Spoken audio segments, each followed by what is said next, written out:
Salam sejahtera bagi kita semua, Shalom. Saudara-saudara, mari kita mengikuti gerakan membaca Alkitab di hari yang ke-264. Sebelumnya, mari kita berdoa. Sungguh kami bersyukur kepadamu Tuhan, karena Engkau yang boleh memberikan kesempatan kami menikmati hari ini. Dan di saat ini kami rindu untuk mengikuti gerakan membaca Alkitab. Biarlah Engkau tuntun kami dengan kuasa Roh Kudus-Mu, memberikan hikmat supaya kami boleh fokus membaca firman ini dengan baik dan firman ini boleh menjadi pedoman dalam kehidupan kami setiap hari. Dalam nama Yesus Kristus, firman yang hidup. Amin. Firman Tuhan dalam kitab Obaja pasal 1 dan kitab Yunus pasal 1. Penglihatan Obaja. Beginilah firman Tuhan Allah tentang Edom. Suatu kabar telah kami dengar dari Tuhan. Seorang utusan telah disuruh ke tengah bangsa-bangsa. Bangunlah, marilah kita bangkit memeranginya.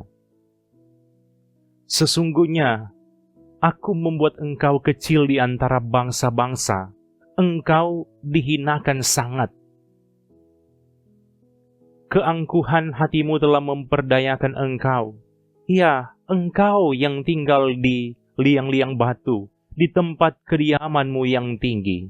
Engkau yang berkata dalam hatimu, siapakah yang sanggup menurunkan aku ke bumi? Sekalipun engkau terbang tinggi seperti burung Raja Wali, bahkan sekalipun sarangmu ditempatkan di antara bintang-bintang, dari sana pun aku akan menurunkan engkau. Demikianlah firman Tuhan. Jika malam-malam pencuri atau perampok datang kepadamu, betapa engkau dibinasakannya? Bukankah mereka akan mencuri seberapa yang diperlukannya? Jika pemetik buah anggur datang kepadamu, bukankah mereka akan meninggalkan sisa-sisa pemetikannya? Betapa kaum Esau digeledah, betapa harta bendanya yang tersembunyi dicari-cari. Sampai ke tapal batas engkau diusir oleh semua teman sekutumu. Engkau diperdayakan, dikalahkan oleh sahabat-sahabatmu. Siapa yang makan sehidangan dengan engkau, memasang jerat terhadap engkau. Tidak ada pengertian padanya. Bukankah pada waktu itu, demikianlah firman Tuhan, aku akan melenyapkan orang-orang bijaksana dari Edom dan pengertian dari pegunungan Esau? Juga para pahlawanmu, hai Teman, akan tertegun supaya semua orang di pegunungan Esau lenyap terbunuh. Karena kekerasan terhadap saudaramu Yakub, maka celah akan meliputi engkau dan engkau akan dilenyapkan untuk selama-lamanya. Pada waktu engkau berdiri kejauhan, sedang orang-orang luar mengangkut kekayaan Yerusalem dan orang-orang asing memasuki pintu gerbangnya dan membuang undi atasnya, engkau pun seperti salah seorang dari mereka itu. Janganlah memandang rendah saudaramu pada hari kemalangannya, dan janganlah bersukacita atas keturunan Yehuda pada hari kebinasaannya, dan janganlah membual pada hari kesusahannya. Janganlah masuk ke pintu gerbang umatku pada hari sialnya. Bahkan, janganlah memandang ringan malapetaka yang menimpanya pada hari sialnya, dan janganlah merenggut kekayaannya pada hari sialnya. Janganlah berdiri di persimpangan untuk melenyapkan orang-orangnya yang luput, dan janganlah serahkan orang-orangnya yang terlepas pada hari kesusahan. Sebab telah dekat hari Tuhan menimpa segala bangsa, seperti yang engkau lakukan, demikianlah akan dilakukan kepadamu. Perbuatanmu akan kembali menimpa kepalamu sendiri. Sesungguhnya, seperti kamu telah minum di atas gunungku yang kudus, segala bangsa pun akan minum dengan tidak henti-hentinya. Bahkan, mereka akan minum dengan lahap, dan mereka akan menjadi seakan-akan mereka tidak pernah ada. Tetapi di gunung Sion akan ada orang-orang yang terluput, dan gunung itu akan menjadi tempat kudus, dan kaum keturunan Yakub akan memiliki pula tanah miliknya. Kaum keturunan Yakub akan menjadi api, dan kaum keturunan Yusuf menjadi nyala api, dan kaum keturunan Esau menjadi tunggul gandum. Mereka akan membakar dan memakan habis sekaliannya. Dan dari kaum keturunan Esau tidak ada seorang pun yang terlepas, sebab Tuhanlah yang berfirman demikian. Maka orang-orang tanah Negeb akan memiliki pegunungan Esau, dan orang-orang daerah bukit akan memiliki tanah orang Filistin. Mereka akan memiliki daerah Efraim dan daerah Samaria, dan suku Benyamin akan memiliki daerah Gilead. Orang-orang Israel yang diangkut ke dalam pembuangan akan memiliki tanah orang Kanaan sampai ke Sarfat, dan orang-orang Yerusalem yang diangkut ke dalam pembuangan yang ada di Sefarat akan memiliki kota-kota di tanah Negeb. Penyelamat-penyelamat akan naik ke atas gunung Sion untuk menghukumkan pegunungan Esau, maka Tuhanlah yang akan empunya kerajaan itu. Datanglah firman Tuhan kepada Yunus bin Amitai demikian.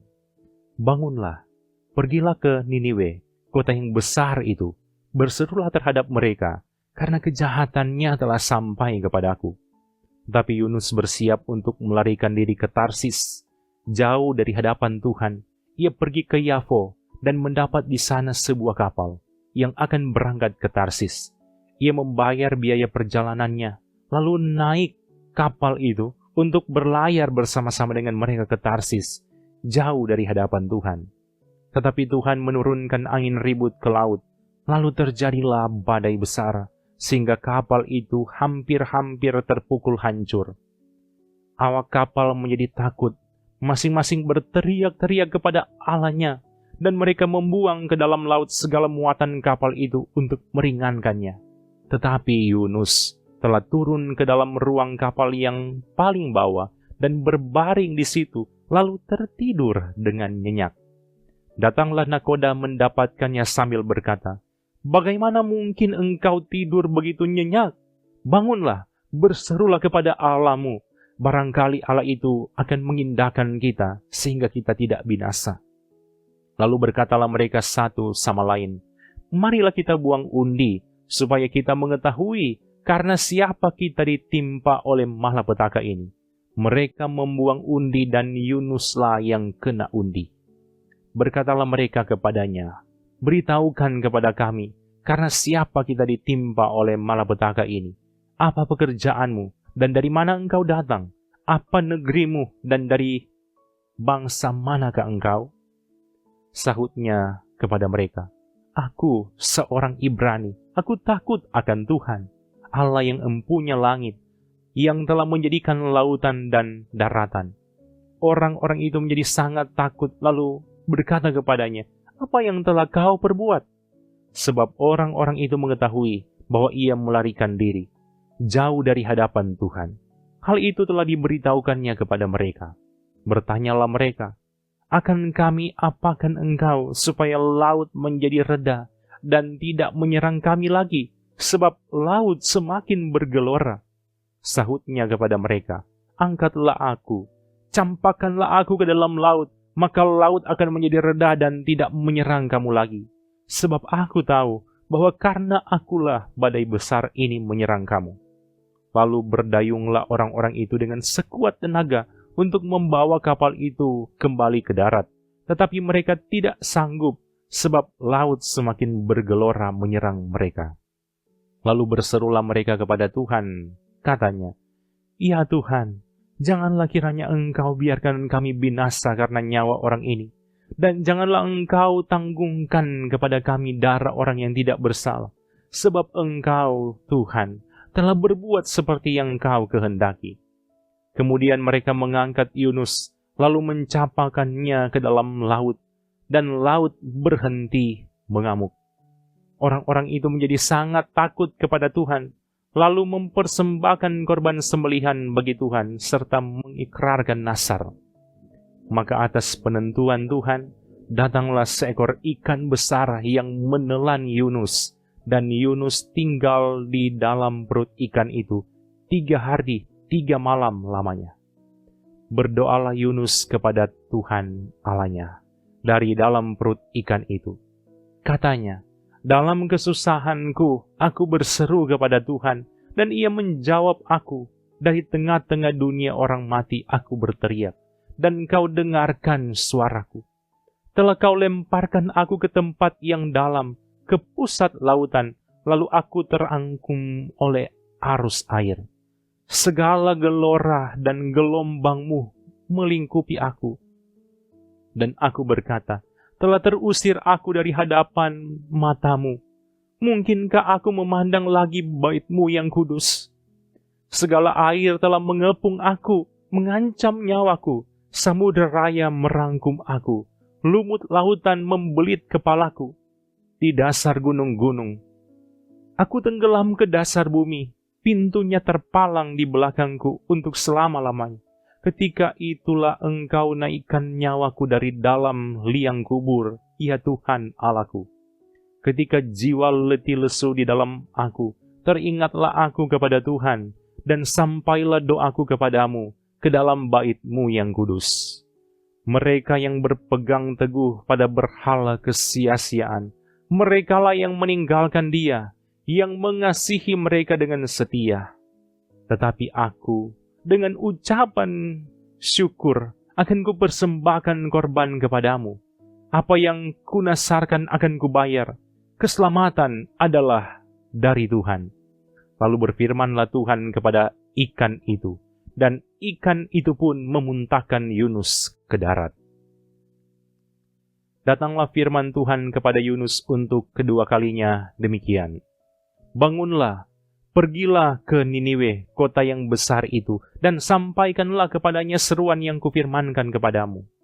Bersiaplah Yunus, lalu pergi ke Niniwe sesuai dengan firman Allah.